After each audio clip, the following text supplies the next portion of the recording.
Selamat malam Bapak Ibu dan saudara-saudara yang saya kasihi, Shalom. Mari kita bersyukur kepada Tuhan karena malam hari ini kita dapat berkumpul kembali di ibadah online PD Matraman Dalam. Mari kita persiapkan hati kita untuk masuk dalam hadirat Tuhan. Mari kita bersaat teduh sejenak.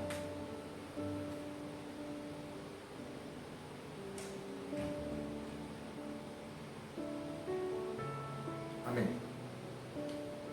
Mari kita memuji Tuhan karena Dia layak dipuji dan karena Dia selalu baik buat kita bahkan di tengah-tengah pandemi COVID-19 seperti ini. Mari kita nyanyikan lagu Kecaplah dan Lihatlah.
Mari kita berdoa. Kami sungguh bersyukur untuk malam hari ini. Kami boleh kembali beribadah online di persekutuan doa Matraman Dalam. Siapkan hati kami untuk memuji Tuhan. Siapkan hati kami untuk menikmati Tuhan, menikmati firman. Pimpin ibadah kami ini dari awal sampai akhirnya. Permuliakanlah dirimu lewat apapun yang kami lakukan dalam ibadah malam hari ini. Dalam namamu, dalam nama Tuhan Yesus, kami sudah berdoa, mengucap syukur dan membuka ibadah kami. Amin. Shalom saudara terkasih di dalam Tuhan. Pada kesempatan kali ini saya ingin menaikkan satu pujian buat Tuhan sesuai dengan tema ibadah kita, yaitu tentang memelihara kekudusan ilahi. Lagu yang akan saya bawakan menggambarkan betapa pentingnya peran dari Roh Kudus yang sanggup mengubah dan membimbing kehidupan kita untuk senantiasa kudus dan berkenan di hadapan Tuhan. Semoga lagu ini dapat menjadi berkat buat kita semua.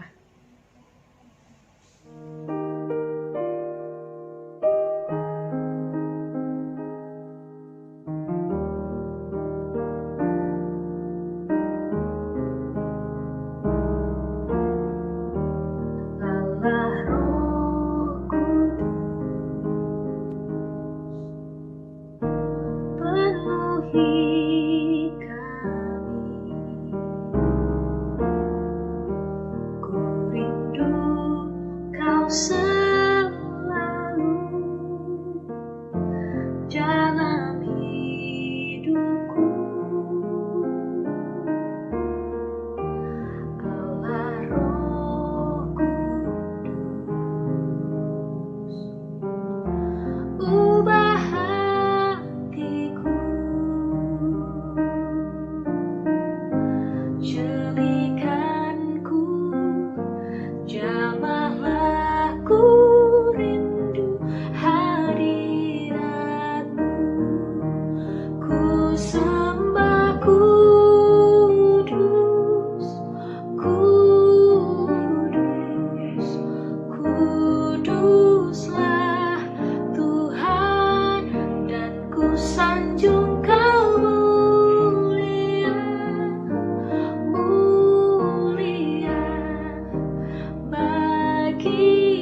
Bapak Ibu, saudara-saudara yang saya kasihi, tema ibadah kita pada malam hari ini adalah memelihara kekudusan ilahi.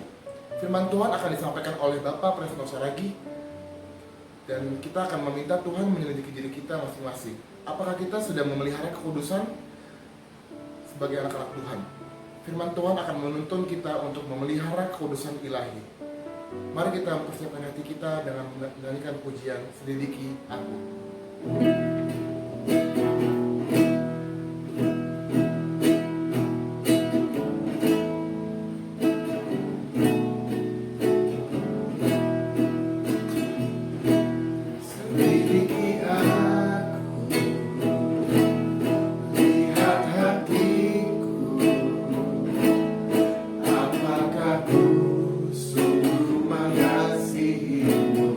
Yesus, Kau yang Maha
Tuhan, mari kita berdoa terlebih dahulu. Mari kita berdoa. Kami sungguh bersyukur untuk malam hari ini. Kami boleh dikumpulkan kembali di tempat kami masing-masing untuk mengikuti ibadah online persekutuan doa Matraman Dalam. Mampukan kami fokus Tuhan untuk tertuju kepada pemberitaan firman-Mu. Tuhan menolong hamba mengatakan isi hati Tuhan yang ingin Tuhan sampaikan kepada kami secara komunal dan secara individual. Berbicaralah ya Bapa, kami siap untuk mendengar. Dalam nama-Mu, dalam nama Tuhan Yesus Kristus, kami sudah berdoa dan mengucap syukur. Amin. Firman Tuhan yang terpilih untuk kita renungkan pada malam hari ini adalah dari Matius pasal 5 ayat 13 sampai 16. Matius 5 ayat 13 sampai 16.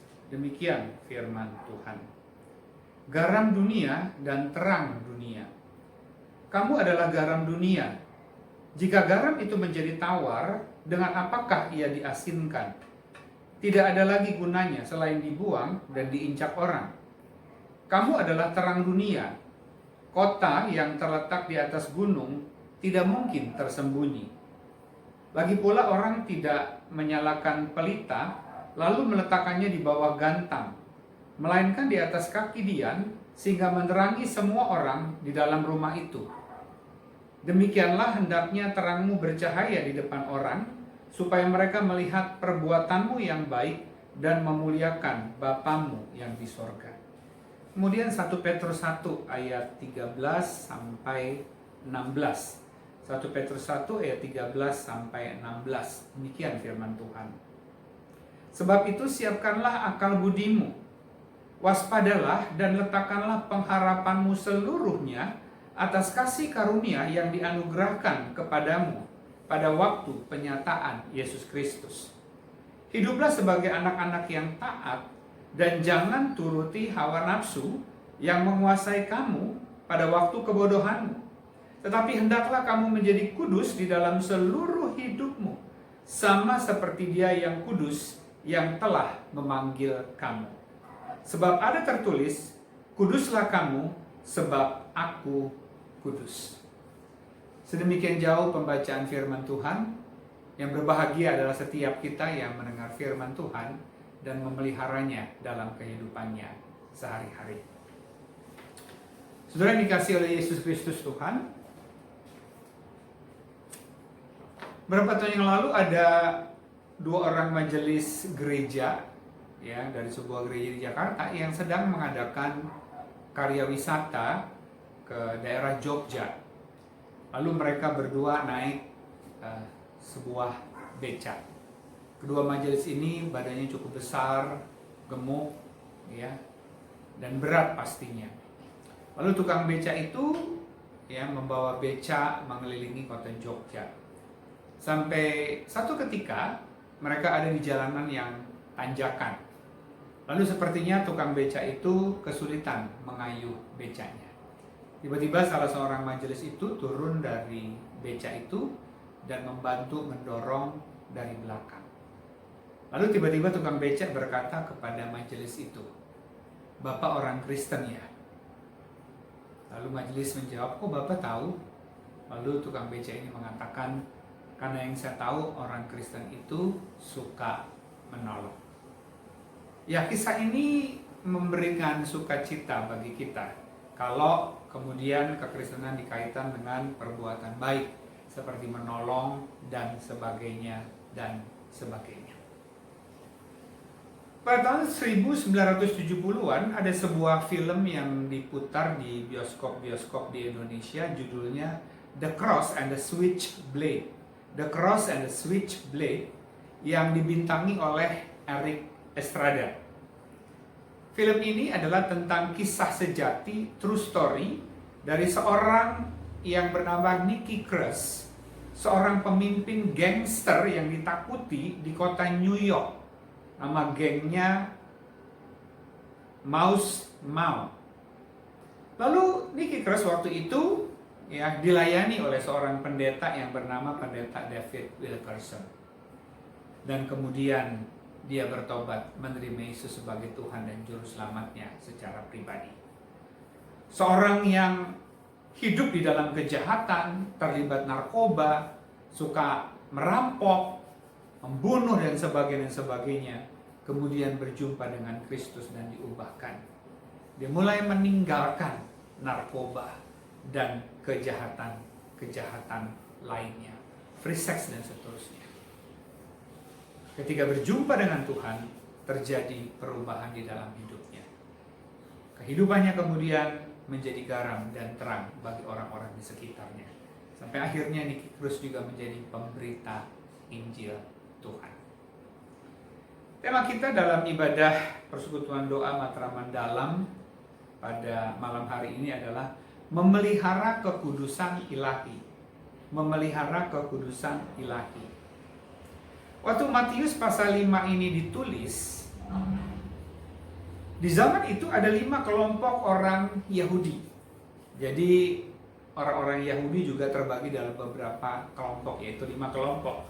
Kelompok yang pertama disebut kelompok Eseni. Kelompok Eseni, kelompok eksklusif. Yaitu kelompok orang-orang Yahudi yang tidak mau bergaul dengan orang-orang non-Yahudi. Karena mereka menganggap orang-orang non-Yahudi adalah orang-orang fasik. Tidak mau bergaul. Di mereka ada kelompok orang emis yang juga sama yang tidak mau bergaul dengan orang-orang di sekitarnya. Bahkan menolak yang namanya modernisasi. Pertanyaannya, apakah kemudian mereka bisa berfungsi sebagai garam? Jawabannya tidak. Karena mereka tidak membaur dengan orang-orang di sekitarnya, menarik diri. Sehingga sebagai garam mereka tidak berfungsi sama sekali. Kelompok yang kedua disebut kelompok zelot, kelompok jihad. Zelot, kelompok jihad. Yang kemana-mana orang Yahudi ini bawa pedang. Kelompok ini hampir mirip dengan kelompok yang pertama, kelompok Eseni, yaitu menganggap orang non-Yahudi adalah orang fasik. Tapi lebih mengerikan lagi. Karena orang non-Yahudi adalah orang fasik, maka mereka harus dibinasakan. Dan kalau mereka kemudian membunuh orang non-Yahudi, lalu mereka masuk ke dalam bait Allah, mereka bisa berdoa dengan mengatakan, Tuhan terima kasih karena aku sudah membunuh orang fasik. Apakah kelompok ini kemudian memberi pengaruh sebagai garam, sebagai terang? Kenyataannya, mereka menjadi kelompok yang menakutkan dan tidak berfungsi sebagai garam atau terang.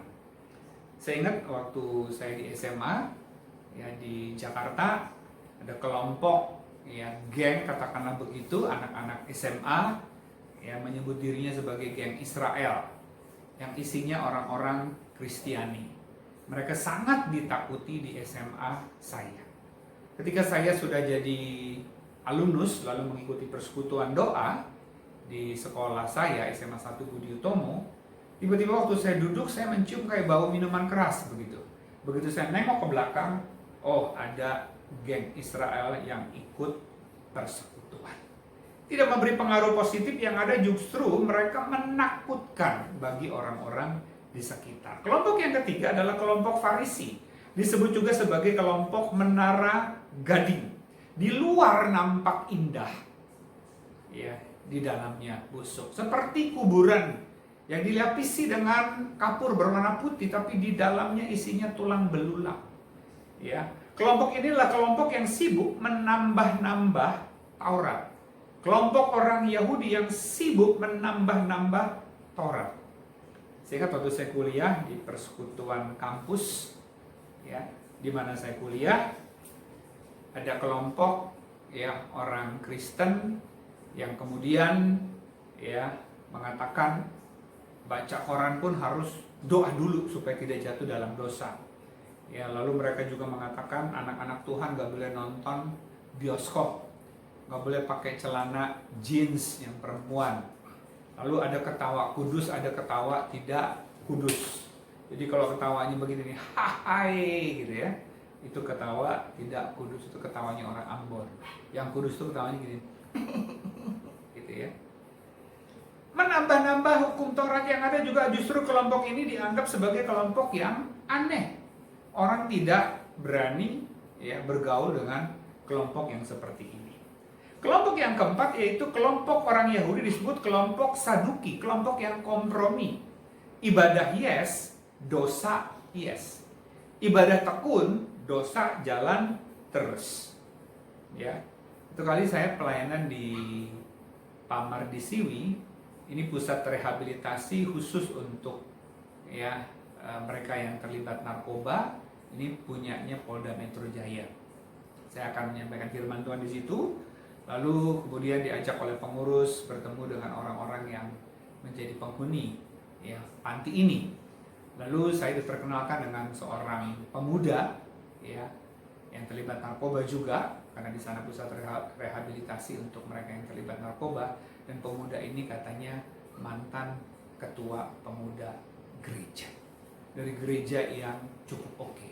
Tapi ternyata ketuanya terlibat narkoba. Ibadah yes, dosa yes. Yang kelima adalah kelompok Hasidim, kelompok integritas, yaitu orang Yahudi yang rajin bersekutu, yang rajin beribadah, tetapi juga rajin melakukan Taurat, rajin melakukan firman Tuhan.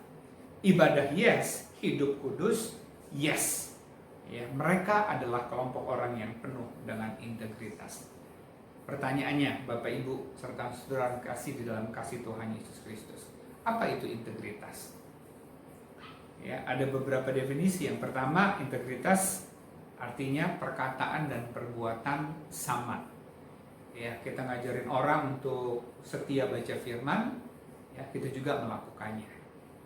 Kita mengatakan rokok itu bisa merusak tubuh kita sebagai bait Allah. Kita yang mengatakan itu, kita juga tidak hisap rokok. Perkataan dan perbuatan sama. Integritas juga berarti jujur terhadap diri sendiri. Kalau kita jujur terhadap orang lain, itu jujur gitu. Tapi jujur terhadap diri sendiri, itulah integritas. Ketika seorang muda ada di kamar sendirian dengan laptop, internet yang kencang, ngapain dia di sana? Ketika dia tetap hidup sesuai dengan firman Tuhan, itu integritas. Ketika seorang bapak sedang bertugas keluar kota, lalu tinggal di kamar hotel sendirian, dan dia tetap tidak melakukan hal-hal yang tidak sesuai dengan firman Tuhan, itu juga bicara tentang integritas. Tidak ada yang tahu. Atau definisi yang lain, integritas itu adalah tetap melakukan kebenaran sekalipun tidak ada orang yang melihatnya. Keep doing right things while nobody is watching. Itulah integritas. Dan itulah yang diperlihatkan oleh kelompok yang namanya kelompok Hasidim, kelompok orang Yahudi yang kelima. Saya ingat waktu saya menjadi kepala sekolah di salah satu sekolah Kristen, saya pernah mempunyai seorang murid, walaupun masih kelas 1 SMA, waktu itu istilahnya kelas 1 SMA, ternyata terpilih menjadi ketua OSIS di sekolah kami.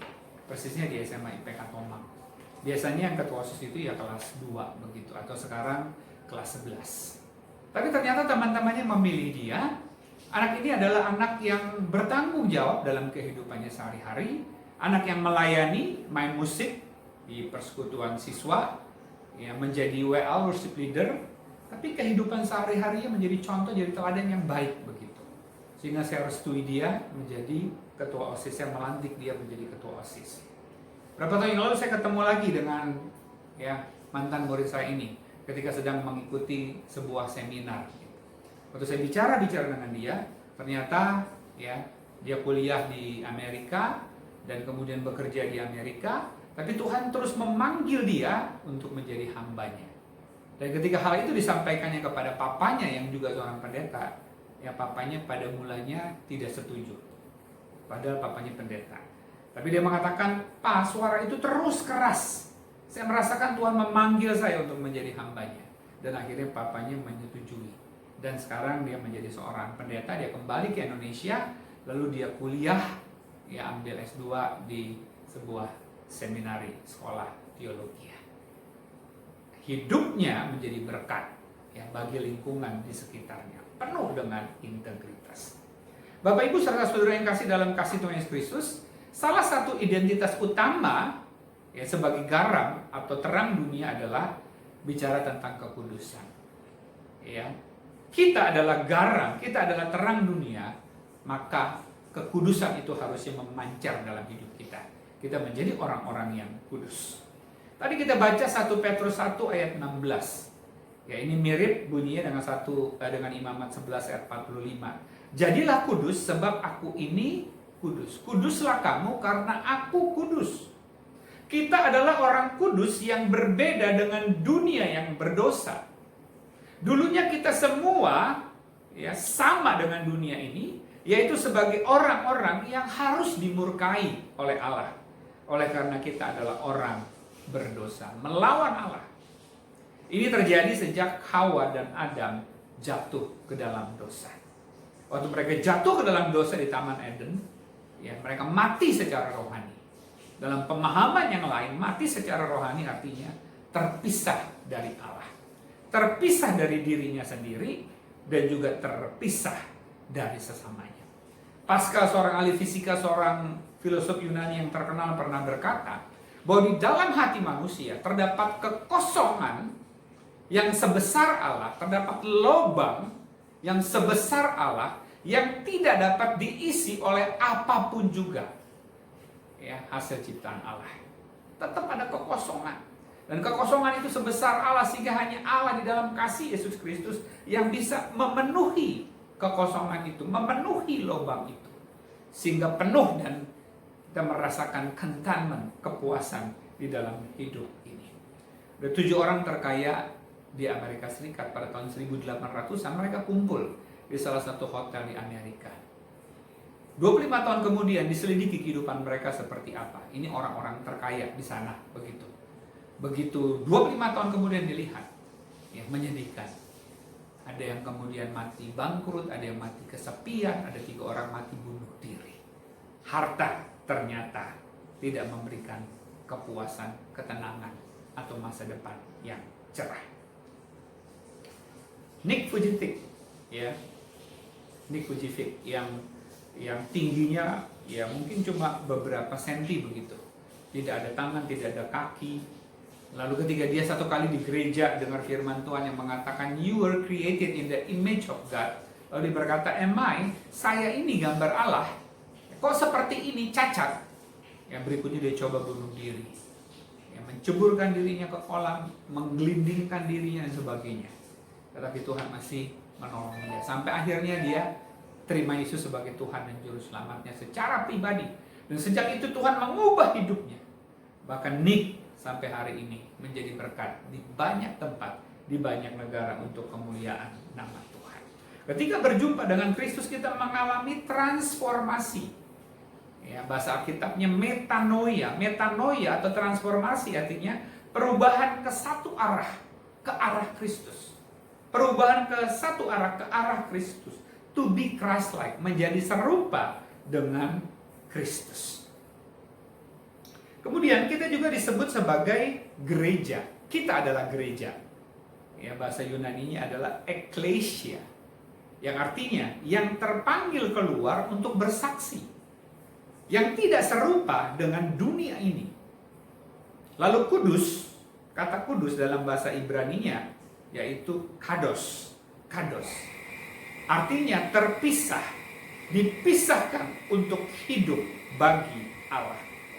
Kalau tadinya ketika manusia diciptakan pada mulanya, Allah menciptakan manusia serupa dan segambar dengan Allah, supaya mereka bisa memuliakan Allah. Tetapi ketika mereka jatuh ke dalam dosa, gambar dan rupa Allah menjadi rusak.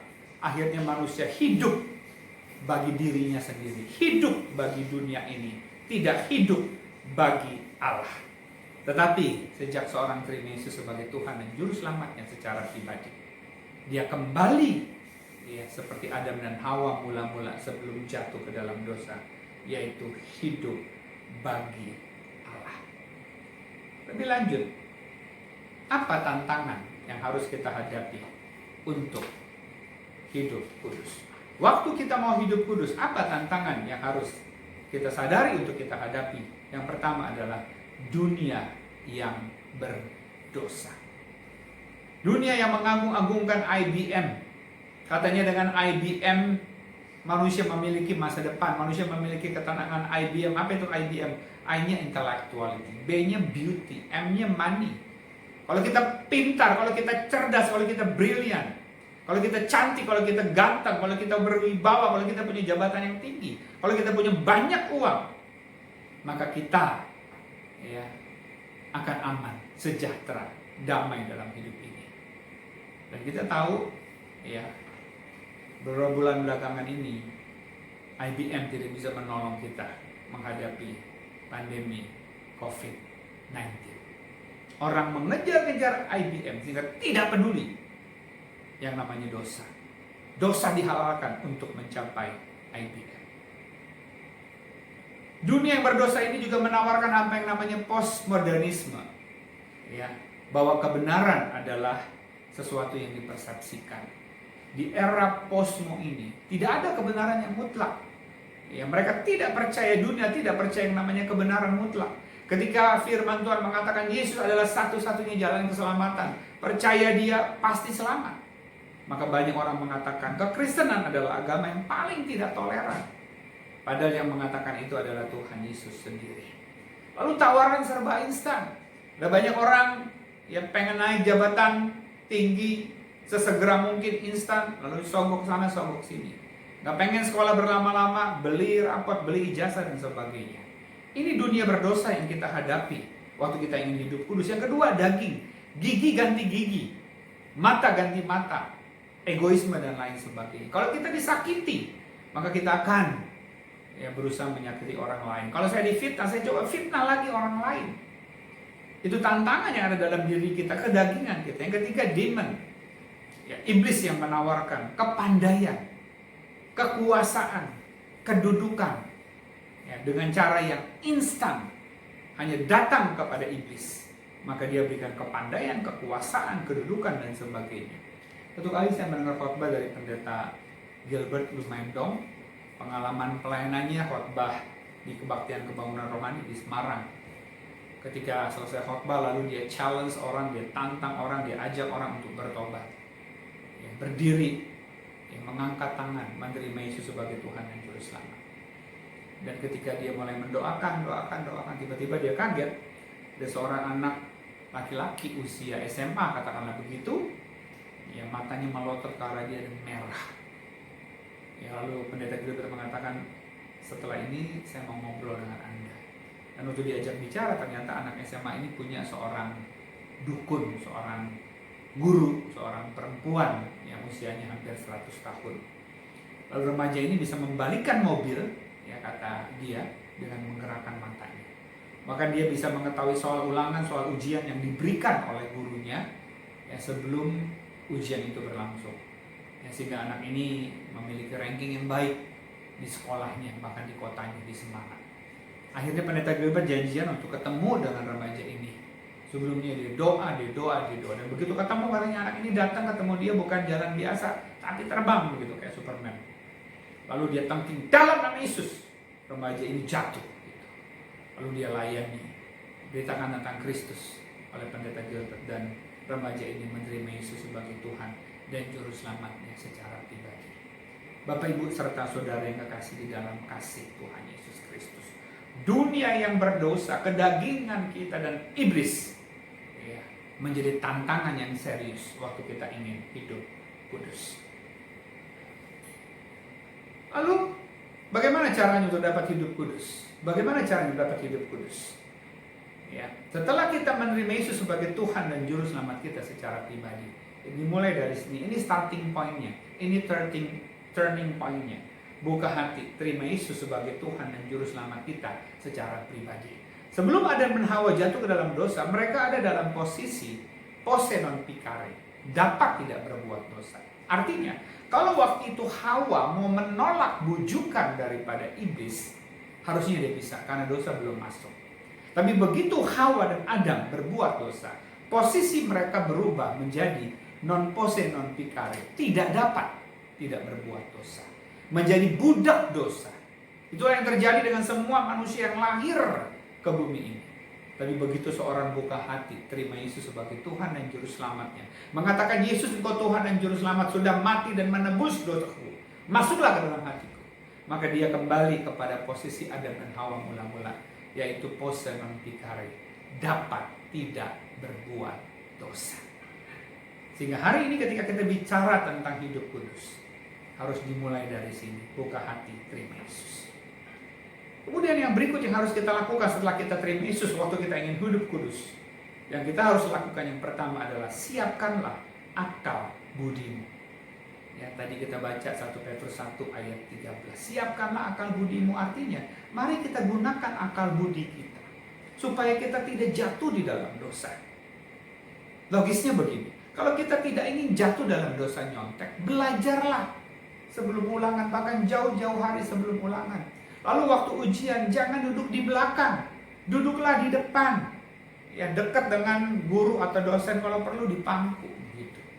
Ya, pakai akal budi kita. Kalau kita tidak ingin jatuh dalam dosa pornografi, jangan bergaul dengan mereka yang adiksi pornografi. Gunakan akal budi kita. Yang kedua, waspadalah. Artinya ada banyak tipu muslihat iblis, tipu muslihat dunia ini di sekitar kita. Kenali itu, caranya apa? Kenali firman Tuhan baik-baik, baca firman Tuhan baik-baik, renungkan firman Tuhan baik-baik. Sehingga firman Tuhan itu akan menolong kita untuk membedakan mana tipu muslihat iblis, mana tipu muslihat dunia ini, mana kebenaran firman Tuhan dan sebagainya.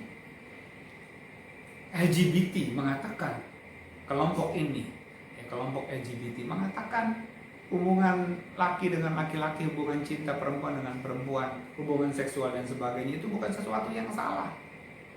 Sementara kita mengatakan Tuhan menciptakan laki-laki dan perempuan, cuma laki-laki dan perempuan. Bahkan di Thailand saya dengar jenis kelamin itu lebih dari 20. Yang mengerikan sekali. Kemudian firman Tuhan juga berkata, mandat budaya, beranak cuculah dan bertambah banyak. Bagaimana mungkin laki-laki dengan laki-laki bisa beranak cucu dan bertambah banyak?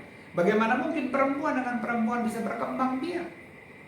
Firman Tuhan harus kita pelajari baik-baik sehingga kita bisa mengenali tipu muslihat yang ada di sekitar kita. Yang ketiga, letakkanlah pengharapanmu pada kasih karunia Allah. Mungkin Bapak Ibu saudara yang kasih, kita sedang bergumul untuk kelemahan-kelemahan tertentu, kedagingan-kedagingan tertentu, dosa-dosa tertentu dalam diri kita. Dan mungkin kita merasa frustrasi, sudah nggak tahu mesti bikin apa. Ya namanya juga saya masih hidup dalam daging, ya udahlah, saya harus berdamai dengan dosa saya. Itu pemahaman yang keliru. Dikatakan oleh firman Tuhan, letakkanlah pengharapanmu pada kasih karunia Allah. Ketika Bapak Ibu saudara dan saya bisa buka hati terima Yesus, itu karunia Allah, bukan karena kita layak untuk menerimanya. Nah, kalau kita renungkan, ada banyak juga dosa dalam kehidupan kita yang sudah kita tinggalkan. Kita mengalami kemenangan. Itu karena karunia Allah. Ingat itu. Sehingga apa yang kita hadapi sekarang, kelemahan-kelemahan yang masih kita miliki, kita percaya Tuhan juga akan menolong kita meninggalkan itu satu persatu dan terus hidup bagi Tuhan. Lalu yang keempat yang perlu kita renungkan pada kesempatan malam hari ini adalah untuk bisa hidup kudus, yaitu hiduplah sebagai anak-anak terang. Hiduplah sebagai anak-anak terang. Bukan sekedar tidak berbuat dosa. Bukan sekedar saya tidak nyontek. Bukan sekedar yang kita lakukan tidak terlibat pornografi, tidak terlibat korupsi, tidak terlibat menipu dan sebagainya. Tetapi aktif melakukan apa yang menjadi perintah Tuhan. Hidup sebagai anak-anak terang. Menghormati orang tua misalnya, kita terapkan. Mengasihi istri, mengasihi suami. Mendidik anak-anak dalam takut akan Tuhan. Mengampuni dan sebagainya, menolong orang yang dalam kesulitan. Itu artinya kita aktif melakukan kebenaran. Di sekolah kami di Atalia, ya ada yang namanya dapur Pinus. Sudah berlangsung beberapa bulan. Kami memasakkan makanan untuk orang tua sekolah kami. Sekolah Pinus ini adalah sekolah yang didirikan untuk masyarakat prasejahtera, sehingga free, tidak bayar sepeser pun. Dan kemudian meluas, bukan cuma orang tua Pinus, tetapi juga warga di sekitar yang kesulitan makanan karena dampak dari pandemi COVID-19. Ada 630-an nasi bungkus, makanan, lunch, makan siang kami siapkan untuk mereka. Praktek kasih sebagai anak terang, nyata, dilakukan. Yang kelima, janganlah turuti hawa nafsumu. nafsu konsumerisme, ya, nafsu adiksi misalnya shopping, nafsu kekuasaan, nafsu seksual dan sebagainya, Jangan turuti hawa nafsu. Yang terakhir, yang keenam adalah bergaullah akrab dengan Allah. Menyediakan quality time, waktu yang berkualitas dengan Tuhan secara pribadi lewat saat teduh, lewat jam doa khusus yang kita siapkan. Juga bergaullah akrab dengan komunitas anak-anak Tuhan, supaya kita bisa saling menguatkan, menasehati, mendoakan dan sebagainya, sehingga kita boleh memperoleh kemenangan demi kemenangan dan menjaga kekudusan hidup. Dulu saya punya teman namanya Benyamin Syauta, sama-sama dengan saya di SMP. Dulu kami berdua hidupnya tidak sesuai dengan firman Tuhan. Hidup dalam nafsu orang-orang muda, berantem dan sebagainya. Benyamin Syauta juga dikenal bukan saja ditakuti oleh murid-murid, tapi ditakuti oleh guru-guru. Saya ingat dulu waktu kelas meeting, selain kelas meeting antara siswa dengan siswa, pertandingan basket, pertandingan voli, juga guru ikut memeriahkan pertandingan voli antara guru dengan guru. Dan waktu Benny jadi wasit, dia bisa berkata begini, ya si Kismis memukul bola. Jadi ada guru kami yang ada talentnya di sini, dia sebut si Kismis. Lalu dibalas oleh si Ambon busuk. Ada gurunya orang Ambon, dia bilang si Ambon busuk, dia sendiri juga orang Ambon. Bayangkan ada seorang murid SMP seperti itu nakalnya.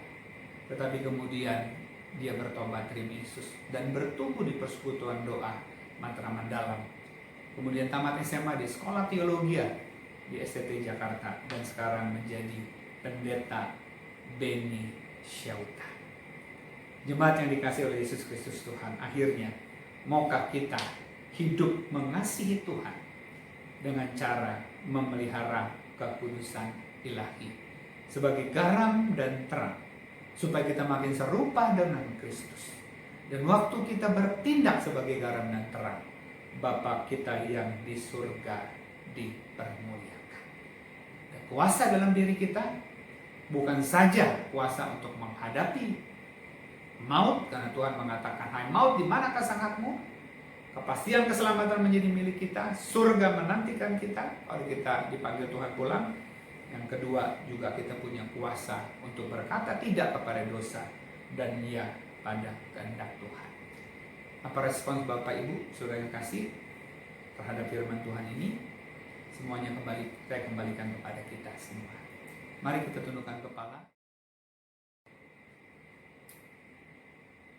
Bapa di surga, kami bersyukur untuk firman-Mu yang sudah kami dengar malam hari ini. Tuhan menolong setiap kami tanpa terkecuali, supaya kami bukan sekedar menjadi pendengar firman, tapi kami menjadi pelaku-pelaku firman. Kami mau memelihara kekudusan hidup kami seperti yang Tuhan kehendaki. Dan kami memiliki kuasa untuk itu karena ada Roh Kudus yang tinggal di dalam hati kami.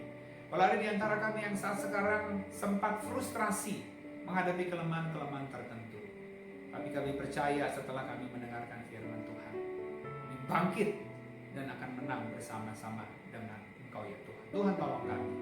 Terima kasih Bapa, terima kasih. Dalam nama-Mu, dalam nama Tuhan Yesus, kami sudah berdoa dan mengucap syukur. Amin. Bapak, Ibu, dan saudara-saudara yang saya kasihi, mari kita memelihara kekudusan hidup kita dengan memohon belas kasihan Tuhan ke dalam doa, supaya Tuhan memampukan kita. Mari kita nyanyikan lagu Dia Hanya Sejauh Doa.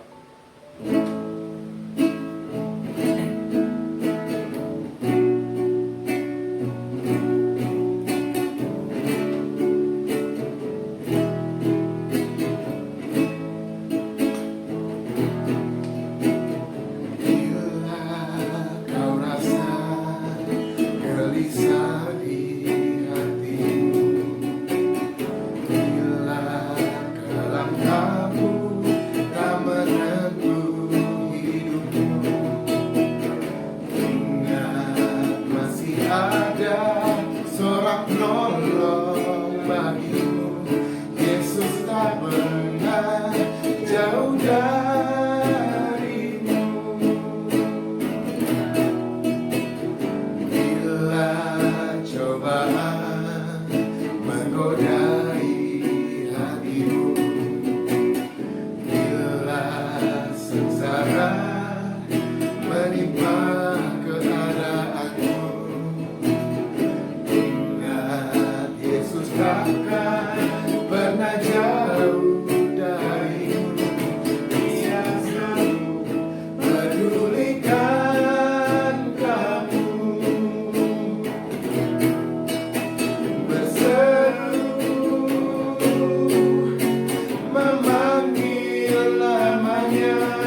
menghampiri dirimu. Percaya Yesus tak jauh darimu. Dia hanya sejauh doa. Bila cobaan menggodai hatimu, bila sengsara menimpa keadaanmu, ingat Yesus takkan pernah jauh darimu. Dia selalu menulikan kamu. Berseru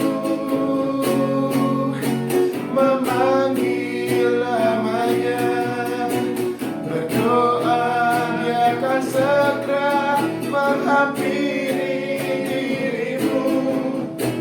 Percaya Yesus tak jauh darimu. Dia hanya sejauh doa. Dia hanya sejauh doa.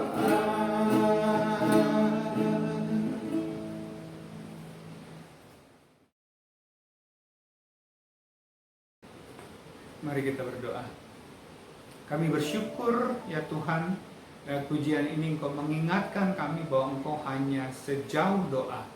Ketika kami rindu untuk boleh memelihara kekudusan ilahi, maka kami bisa berdoa, maka Tuhan akan memberikan kekuatan kepada kami untuk menang menghadapi tantangan-tantangan untuk hidup kudus. Terima kasih Bapa, terima kasih menjadi kerinduan kami. Sekali lagi kami bukan sekedar menjadi pendengar yang baik, tapi menjadi pelaku-pelaku firman-Mu dalam kehidupan kami sehari-hari. Kami terus berdoa untuk bangsa ini dalam upayanya memerangi COVID-19. Tuhan memberkati Pak Jokowi, Pak Amin, Tuhan memberkati anggota Dewan, Polri, TNI, rumah sakit, dokter-dokter, suster-suster, para medis lainnya. Bahkan semua kami anggota masyarakat supaya mengikuti protokol COVID-19 sehingga semua kami dalam keadaan sehat walafiat. Terima kasih Bapak, terima kasih. Biarlah ibadah yang kami nikmati hari ini boleh menjadi kekuatan bagi kami untuk terus hidup memuliakan nama-Mu. Dalam nama Tuhan Yesus Kristus, kami sudah berdoa, mengucap syukur, dan menutup ibadah persekutuan doa Matraman dalam malam hari ini. Amin.